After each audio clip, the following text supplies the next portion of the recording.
Welcome back guys, let us discuss 15th question of exercise miscellaneous.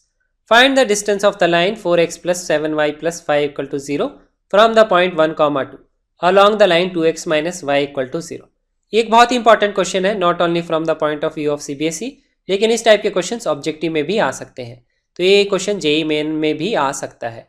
ठीक है, तो देखिए हमको निकालना है इस लाइन का डिस्टेंस इस पॉइंट से. जनरली हम क्या करते हैं, लाइन का डिस्टेंस जब हम पॉइंट से निकालते हैं तो उसके लिए हम कौन सा फॉर्मूला यूज करते हैं, हम यूज करते हैं ये वाला formula ax1 plus b y one plus c upon under root of a square plus b square.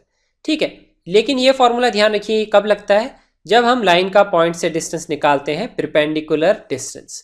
ये चीज ध्यान रखने वाली है. ये फॉर्मूला हम तभी अप्लाई कर सकते हैं. तो यहाँ पे अगर मुझे ये डिस्टेंस निकालना होता तब मैं ये फॉर्मूला अप्लाई करके डिस्टेंस निकाल सकता था, लेकिन क्वेश्चन में लिखा है distance of the line from the point along the line.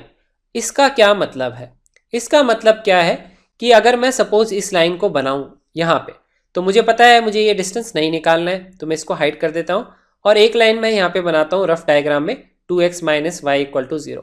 Suppose ये वो लाइन है 2x इक्वल टू वाई. तो अगर मुझे निकालना है इस पॉइंट का इस लाइन से distance along this line, what it means is कि हम इस पॉइंट से मूव करेंगे along the direction of this line. इसकी डायरेक्शन क्या है, इसका मतलब इस पॉइंट से मूव करेंगे एक ऐसी लाइन के अलोंग जो इस लाइन के क्या है, पैरेलल होगी. और वो जहां पे जिस लाइन से हमें डिस्टेंस निकालना है, जिस पॉइंट पे कट करेगी, उस पॉइंट का डिस्टेंस हमें इस पॉइंट से निकालना है. ये हमारा क्वेश्चन है. एक बार मैं फिर से रिपीट करता हूं, मुझे निकालना है distance of this point from this blue line along this line. इसका मतलब क्या है, हम इस पॉइंट से मूव करेंगे, किस डायरेक्शन में चलेंगे, उसी डायरेक्शन में चलेंगे जिस डायरेक्शन में लाइन की इक्वेशन गिवन है, उस डायरेक्शन में मूव करेंगे. डायरेक्शन का मतलब होता है इस लाइन का स्लोप क्या होगा, इस लाइन के बराबर होगा. हम उस डायरेक्शन में मूव करेंगे और एक लाइन को खींचेंगे, और वो जो लाइन जहां पे गिवन लाइन को कट करेगी, उस पॉइंट का डिस्टेंस अगर हम यहां से निकालेंगे, वो डिस्टेंस हमें यहाँ पे इवेलुएट करना है. हमें परपेंडिकुलर डिस्टेंस इवेलुएट नहीं करना है, ये हमें समझना है यहाँ पे. ठीक है, तो बेसिकली क्या है, मुझे ये पॉइंट निकालना है और मुझे पता है मुझे इसकी डायरेक्शन जो है इसकी डायरेक्शन के बराबर है. इसका मतलब ये जो लाइन मुझे यहाँ पे खींचनी है वो इसके पैरेलल है. तो मैं पैरेलल लाइन की इक्वेशंस यहाँ पे लिख सकता हूँ. अगर एक लाइन इस तरह से होती है x plus b y plus c equal to 0, उसके पैरेलल लाइन की इक्वेशन लिख सकते हैं हम x plus b y plus d equal to 0. ऐसा हम डायरेक्टली लिख सकते हैं क्योंकि दोनों का स्लोप इक्वल होगा. इसका मतलब सिर्फ कॉन्स्टेंट टर्म यहाँ पे चेंज होगी. इसका भी स्लोप निकालेंगे तो माइनस ए बाई बी आएगा y equal to m x की फॉर्म में. इसका भी क्या आएगा, माइनस ए बाई बी आएगा. ऐसे हम डायरेक्टली पैरेलल लाइन की इक्वेशंस लिख सकते हैं. तो अगर इसके पैरेलल लाइन की इक्वेशन यहाँ पे मैं लिखूंगा, क्योंकि उसी के बाद में इंटरसेक्शन पॉइंट निकलेगा इस लाइन के साथ, फिर तभी मैं डिस्टेंस यहाँ पे निकाल सकता हूँ. तो पैरेलल लाइन की इक्वेशन में कैसे लिखूंगा, 2x इक्वल टू वाई, ये पार्ट तो सेम ही रहेगा, एक्स्ट्रा पार्ट क्या आएगा, प्लस कॉन्स्टेंट टर्म जो यहाँ पे नहीं है, यहाँ पे कितनी है 0. यहाँ पे मैंने c लिख लिया, यहाँ पे c था तो मैंने d लिख लिया. It should be different.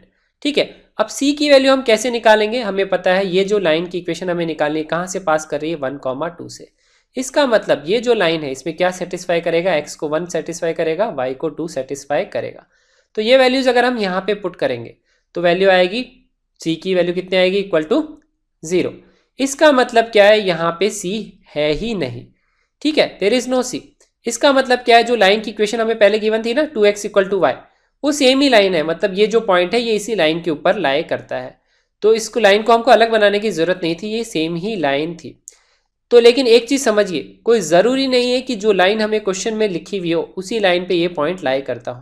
Question ऐसा भी हो सकता है कि हमें निकालना है अलोंग द लाइन, वो जो लाइन है यहाँ पे हो सकता है 2x equal to y plus 3, 2x equal to y plus 4, वो कोई भी लाइन हो सकती है. इस क्वेश्चन में कोइंसिडेंटली वो सेम ही लाइन है. तो कुछ बच्चे क्या करते हैं, इसको याद कर लेते हैं कि सेम ही लाइन क्योंकि इंटरसेक्शन पॉइंट निकालना है और उसका डिस्टेंस निकालना है. कोई ज़रूरी नहीं है, वो क्वेश्चन को चेंज कर सकता है. हो सकता है ये जो पॉइंट है उस लाइन के ऊपर लाई नहीं करे जो हमें क्वेश्चन में अलोंग द लाइन क्वेश्चन में गिवन है. तो इस तरह से हम जनरलाइज करके इसी तरह से हम सॉल्व करते हैं. हम उस पॉइंट से इक्वेशन लिखते हैं parallel to the given line. ठीक है, तो उसमें कॉन्स्टेंट चेंज हो जाएगा. अब हमने ये दोनों इक्वेशंस यहाँ पे निकाल ली.